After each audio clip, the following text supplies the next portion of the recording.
وقال الذين كفروا لرسلهم لنخرجنكم من أرضنا أو لتعودن في ملتنا فأوحى إليهم ربهم لنهلكن الظالمين. 13 અને નાસ્તિકોએ પોતાના રસૂલોને કહ્યું કે અમે તમને અમારી જમીનમાંથી કાઢી મૂકશું સિવાય કે તમે અમારા દીનમાં પાછા આવો.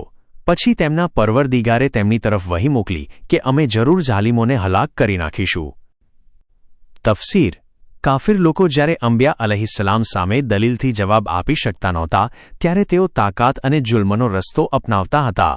તેઓ અહલુલ હક, સત્યવાદીઓ અને સાચા લોકોને તેમના વતનમાંથી કાઢી મૂકતા અને તેમને દીન છોડવા માટે મજબૂર કરવાનો પ્રયાસ કરતા હતા. સબરથી ભરેલા કઠિન અને કસોટી ભર્યા મરહલા પાર કર્યા પછી જ ફતેહની ખુશખબરી આપવામાં આવે છે કે અમે જરૂર આ જાલિમોને હલાક કરી દેશું. આગલી આયતમાં કહેવામાં આવ્યું હતું કે જ્યારે અંબિયા અલૈહિસ્સલામે ફતેહ અને મદદ માંગી ત્યારે દરેક સરકશ દુશ્મન નિષ્ફળ અને નામુરાદ રહી ગયો. સવાલ: શું અંબિયા અલૈહિસ્સલામ બેઅસત નબુવત પહેલા મુશરિક હતા કે કાફિરોએ તેમને કહ્યું કે તમે અમારા દીન તરફ પાછા ફરી જાઓ? જવાબ: 1. શક્ય છે કે કાફિરોનો મતલબ એ હતો કે પયગંબરોએ તેમની હુકુમત અને દબાણ હેઠળ પાછા આવી જવું.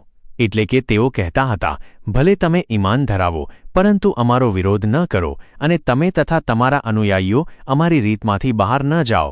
2.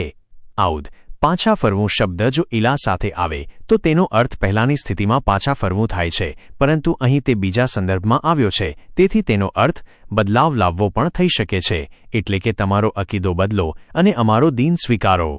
3. શક્ય છે કે પાછા ફરવુંનો અર્થ પયગંબરના અનુયાયીઓ માટે હોય કે તેઓ ફરી શિર્ક તરફ વળી જાય. પૈગામ: 1. બધા અંબિયા અલૈહિસ્સલામ વિરોધીઓનો મક્કમતાથી સામનો કરતા રહ્યા છે. 2.